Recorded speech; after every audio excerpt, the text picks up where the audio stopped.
Monsieur Ouattara Dramane, bonjour. Bonjour. Vous êtes secrétaire national en charge des militants RHDP de l'extérieur. Oui.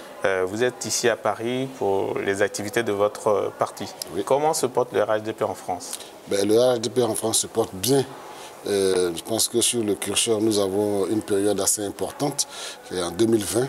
Lorsqu'il y a eu cette tentative de boycott lors des élections présidentielles, on a vu combien de fois les militants du RHDP se sont mobilisés en France et particulièrement à Paris, malgré la pandémie du Covid, malgré l'hiver, on a vu l'extraordinaire mobilisation qu'il y a eu. Ce qui a fait comprendre déjà à l'opinion européenne et française que les Ivoiriens voulaient que ces élections se tiennent et que les Ivoiriens tenaient à leur président. Donc nous sommes venus raviver, renforcer, redynamiser cette flamme militante de nos militants. À votre nomination, on a senti de l'engouement au sein de la diaspora du RHDP. D'où vient cette confiance que vos militants avaient déjà en votre personne? Je pense que cet engouement est lié au parcours qui était le mien. Il y a eu l'élection législative de 2021 que j'ai perdue. J'ai reconnu donc la victoire de mon adversaire, je l'ai appelé, je l'ai félicité. Et je pense que cet écho-là a été entendu en France particulièrement et dans l'ensemble des pays de la diaspora. Et donc ma nomination a été saluée par l'ensemble des militants de l'extérieur. On a quand même senti des dissensions au sein du RHDP sur l'organisation d'une cérémonie d'hommage en l'honneur du président de la République. Aujourd'hui, quel est l'état de la situation? Non, je ne dirais pas de dissension. Il y a eu des incompréhensions. Je pense qu'un parti est structuré et organisé, mais le président, il appartient à tous. Et des militants ont cru, c'est leur droit aussi, bon donc de célébrer le président de la République. Ils ont approché les autorités, l'ambassadeur, ils lui en ont parlé, ils ont touché un certain nombre de personnalités, mais le parti était à l'époque en pleine restructuration. De sorte que dès qu'un secrétaire national a été nommé, donc, et l'ambassadeur et les autorités du parti m'ont donc chargé de suivre ce dossier. Donc j'ai rencontré les différentes personnes concernées et je leur ai dit simplement qu'il revenait au parti d'organiser une activité comme celle-là. C'est une activité majeure. Un hommage au président de la République, il y en a de plus en plus qui se font déjà au pays. Et si nous devons donc organiser un hommage au chef de l'État, nous devons mettre toutes les formes. Et ça doit être quelque chose de particulièrement important, de particulièrement mobilisateur. Et ça fait partie de notre programme qui a été validé par le secrétariat exécutif et par le directoire.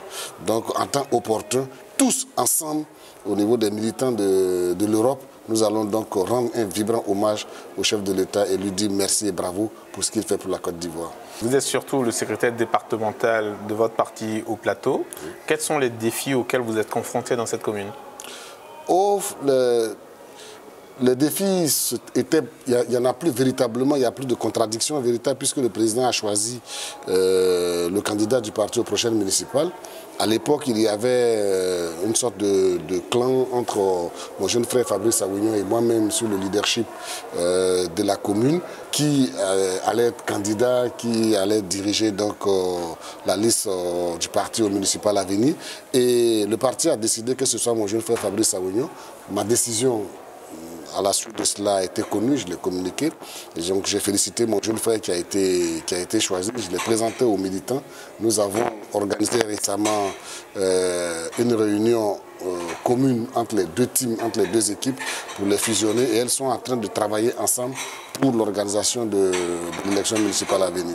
Donc il n'y a plus de dissension ni de défis particuliers au plateau. Nous travaillons, le défi majeur pour nous, que ce soit Fabrice Awignon, moi-même ou l'ensemble de nos partisans, c'est de remporter l'élection municipale. Donc nous devons être tous engagés dans ce combat. Et dès que vous êtes arrivé, vous avez été rencontrer son Excellence, M. Bandama, qui est l'ambassadeur de Côte d'Ivoire en France. Vous lui avez présenté vos civilités. Qu'est-ce que vous vous êtes dit d'autre? Donc figurez-vous que si nous nous sommes dit d'autres choses, je n'allais pas le dire sur un plateau télé. Ça c'est entre son Excellence et moi-même. Non, je suis passé lui présenter mes civilités. Nous nous connaissons de longue date.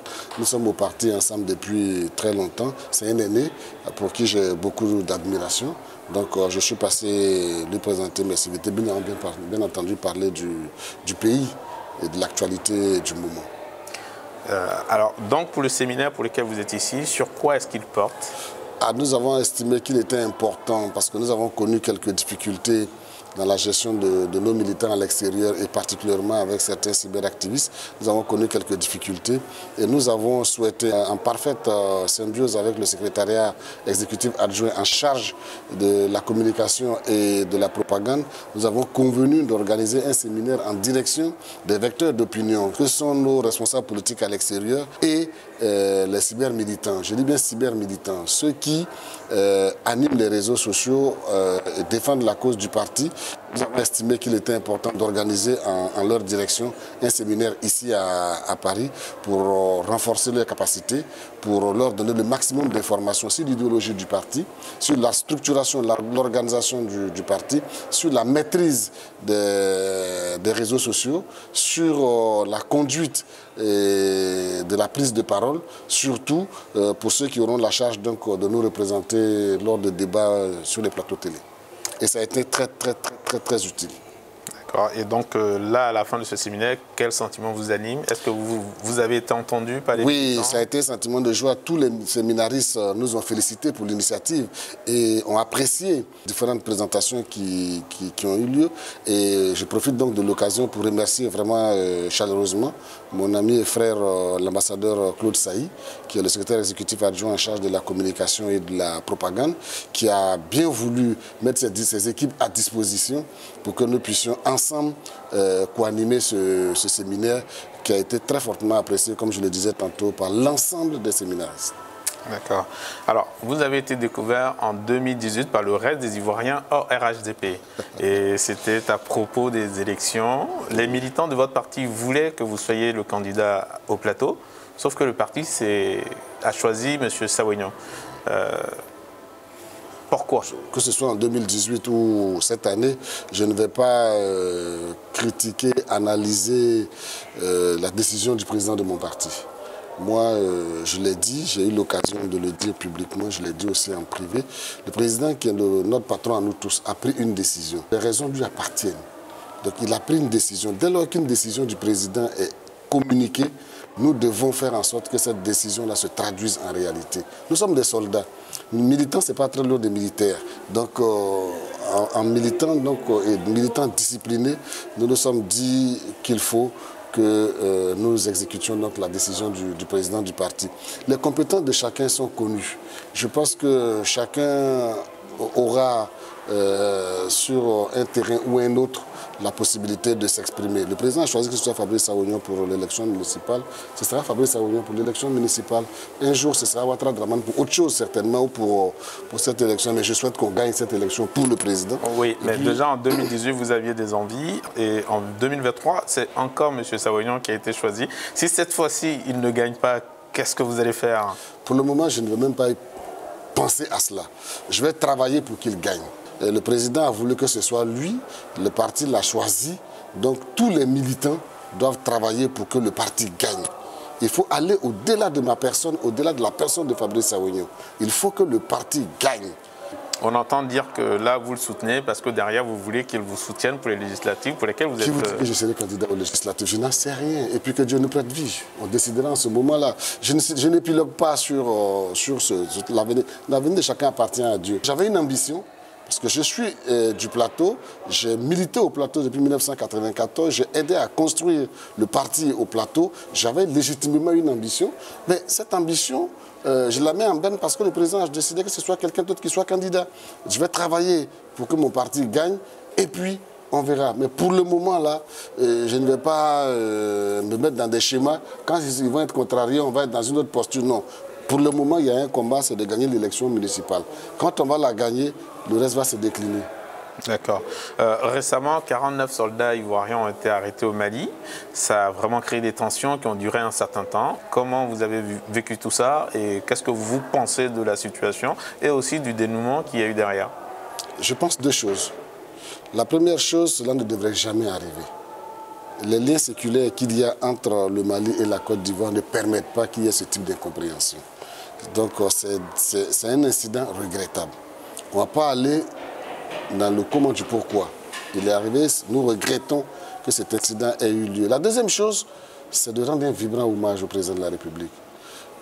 Par rapport à et vraiment, ce n'est pas flagorneur, je n'ai pas l'habitude d'être référaire ou d'être flagorneur, mais sérieusement, le président a montré là toute la dimension d'homme d'État qu'il est.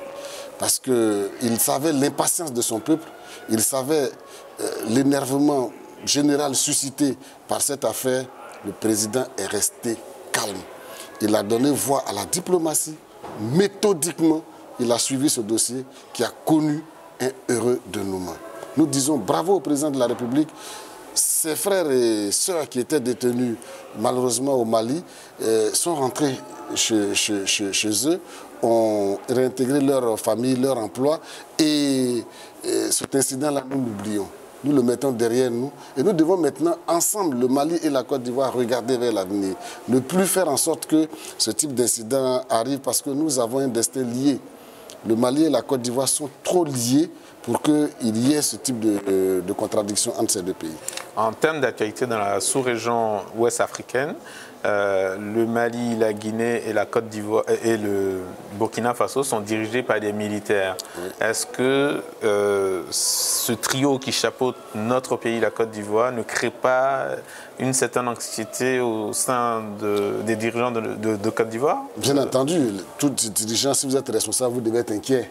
Quand vous avez ce type de gouvernance autour de vous, sur 3 pays, sur 3 frontières, et ajouté à la menace djihadiste, forcément, vous êtes préoccupés. Je pense que nos dirigeants, légitimement, sont préoccupés par cette situation et ils travaillent pour que ces genres de situations ne nous contaminent pas de quelque manière que ce soit. Et nous faisons confiance totalement au président de la République pour gérer cette situation. Nous souhaitons que la démocratie revienne, reprendre ses droits aussi bien au Mali, au Burkina qu'en Guinée, pour que ces populations-là puissent librement choisir le président qu'elles veulent. Alors, quand vous étiez dans l'opposition, le président Alassane Ouattara disait que 6 000 milliards de dettes pour la Côte d'Ivoire, c'était trop. Aujourd'hui, on est à plus de 20 000 milliards. Qu'est-ce que vous en dites au retour de la VAR? Parce que là... Non, il n'y a pas de VAR possible. Il n'y a pas de VAR possible. Ça fait l'objet d'un de nos sujets dans le cadre de la formation de nos militants lors du séminaire tenu hier. Mais 6 000 milliards, l'exemple qui a été pris par mon conseiller spécial, c'est celui-là. 6 000 milliards, si vous gagnez 70 000 milliards, du moins, si vous gagnez 7 000 milliards et que vous vous endettez à hauteur de 6 000 milliards, vous êtes surendetté. Mais quand vous gagnez 300 000 milliards et que vous vous endettez à 60 000 milliards, vous n'êtes pas endetté. Vous n'êtes pas trop endetté. Le président a travaillé. Le président, ça fait plus de 10 ans que nous avons un taux de croissance positif élevé. Il était même à 2 chiffres pendant un très bon moment. Donc la Côte d'Ivoire a produit de la richesse. Mais l'endettement est fonction de la richesse du pays. Et regardez, prenez les données des économistes. La Côte d'Ivoire ne fait même pas partie des pays les plus endettés de l'Afrique. Nous sommes raisonnablement endettés et nous faisons face au service de la dette correctement. Donc il n'y a pas péril à la demeure. C'est bien entendu, je comprends que les propagandistes des partis d'opposition se saisissent de cette question pour la remuer comme pour effrayer les électeurs. Non, du tout. Le moment viendra, au moment du débat politique, qui va se faire. Nous sommes serrés. Quand on dit qu'un pays est endetté, c'est par rapport à quoi? Quels sont les pays qui sont endettés en Afrique? Est-ce que la Côte d'Ivoire en fait partie? Les pays qui sont surendettés, qui ont dépassé le seuil raisonnable de l'endettement. Le moment viendra, les chiffres sortiront. Et est-ce que nous faisons face au remboursement de la dette? Ça aussi, on le dira. Le moment viendra pour qu'on dise aux Ivoiriens si c'est le cas ou pas. Nous sommes sereins sur la question. J'étais récemment en Côte d'Ivoire et effectivement, j'ai voyagé dans l'intérieur du pays et j'ai constaté qu'il y avait beaucoup de chantiers, notamment des chantiers routiers. J'imagine que vous êtes très fiers. Ben, nous sommes fiers. Si on nous avait dit, vous avez endetté la Côte d'Ivoire et vous l'avez détourné cet argent, on aurait dit, ah, il y a un problème. Mais tout le monde est témoin de la transformation de la Côte d'Ivoire. Personne ne le remet en cause. Nous aurions été heureux que les opposants s'attaquent à notre bilan. Mais aucun. Alors que c'est là où on les attend. Nous sommes dans l'exercice du pouvoir. Vous venez Mais attaquez-vous à notre bilan. Mais personne n'en parle. On sort là quelques éléments pour effrayer le peuple. Non, ce n'est pas de ça qu'il s'agit. Toute la Côte d'Ivoire est en chantier. Région par région, toutes les 31 régions de Côte d'Ivoire sont en chantier. Et cela concerne tous les secteurs du développement. Que ce soit la santé, l'éducation,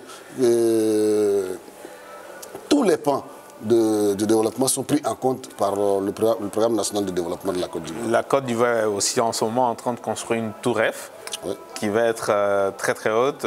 On parle du plus grand sommet de l'Afrique de l'Ouest. Cette tour va coûter 250 milliards de francs CFA au pays. Pourquoi faire cet investissement quand on est un pays premier producteur de cacao qui n'a pas d'usine de transformation de ses produits? Qui vous dit qu'on n'a pas d'usine de transformation? Il y a de plus en plus de... La Côte d'Ivoire vend plus de cacao bien sûr, que de chocolat. On vend plus, mais on a progressivement... Le président, si vous suivez donc l'actualité ivoirienne, le président est en train de travailler pour la transformation totale de nos produits agricoles. Pour le moment, nous ne sommes pas en capacité de transformer l'entièreté de nos produits, mais c'est un chantier qui suit son cours. Maintenant, comme je vous l'ai dit, faisons confiance au président de la République. On n'a pas voulu construire une tour pour le plaisir de construire la tour la plus haute. Je pense que ça répond à un besoin. Et cette tour est conçue, vous savez qu'on commençait à être à l'étroit. Que ce soit les ministères, les services de l'État, on commençait à être à l'étroit au niveau donc, de l'occupation des tours administratives. Et certaines même doivent être restaurées. Il était urgent de construire une nouvelle tour qui soit en capacité de reloger une part importante de nos services administratifs. Et c'est le cas. Ce n'est pas juste pour, comme les jeunes disent, pour le fun qu'on l'a fait. On l'a fait pour répondre à un besoin. D'accord. Là, au niveau local, il y a quand même des élections qui arrivent et on sent que l'opposition se coalise contre vous. Comment vous Attendons de voir le résultat de cette coalition. Attendons. Vous n'y croyez pas? Ça ne vous fait pas peur? Ça ne nous fait pas peur du tout. Nous sommes sereins, nous avons un bilan. Nous sommes sereins au niveau du RHDP. Il y avait un exercice qui était difficile, celui du choix des candidats. C'est une période assez délicate parce qu'il y a le choc des ambitions. Il y a le choc des égos à cette période-là. Donc il était important, très bientôt, je pense que le parti va communiquer la liste des candidats. Je souhaite pour ma part que l'ensemble des candidats à la candidature qui n'auraient pas eu la chance d'être retenus, que ceux-là acceptent la décision du parti et que prime notre volonté de gagner, la victoire du parti, la victoire du président. Nous allons aller à ces élections vraiment... sereinement, parce que nous n'avons aucune inquiétude. Nous ne voyons pas la coalition dont vous parlez. Attendons de voir qu'est-ce que cette coalition va donner s'il n'y aura pas de contradiction en leur sein. Nous sommes sereins, nous aurons nos candidats, nous les soutiendrons partout et nous ferons en sorte que, comme c'est le cas actuellement, que nous contrôlions l'ensemble, ou en tout cas la quasi-totalité de nos régions et communes. Alors, pour autant, il y a quand même M. Afin Guessan qui parle d'un partenariat avec vous en travail. Lui fait des annonces, pas vous. Qu'est-ce que ça veut dire? Je laisse le soin au secrétariat exécutif de répondre à cette question. Mais est-ce que vous souhaitez une telle intégration d'un si grand parti, le FPI, au sein du RHDP? Je pense qu'il y a eu des négociations entre les plus hauts responsables du parti et M. Afin Guessan, président du Front populaire ivoirien. Ces négociations suivent leur cours. Nous faisons confiance en militants disciplinés à nos responsables politiques. Alors, on est déjà à la fin de cette interview. Quel est votre mot de la fin? Mon mot de la fin, il est en direction, bien entendu, de la population qui me concerne, la population de la diaspora. Donc, je voudrais les saluer, leur donner rendez-vous tout à l'heure. Nous aurons donc une rencontre avec eux. Leur donner rendez-vous donc pour le meeting que nous allons organiser avec eux. Nous avons besoin d'échanger avec eux, prendre leurs souhaits, leurs attentes, et puis leur donner un certain nombre d'informations sur la nouvelle organisation du parti, sur des questions qu'ils se posent. Nous serons avec eux, nous sommes ici pour parler avec eux. Nous avons fait un séminaire qui a concerné l'ensemble des responsables politiques de l'Europe. Donc, après ce meeting de ce jour, je me rendrai en Suisse pour rencontrer les militants de Suisse et échanger avec eux.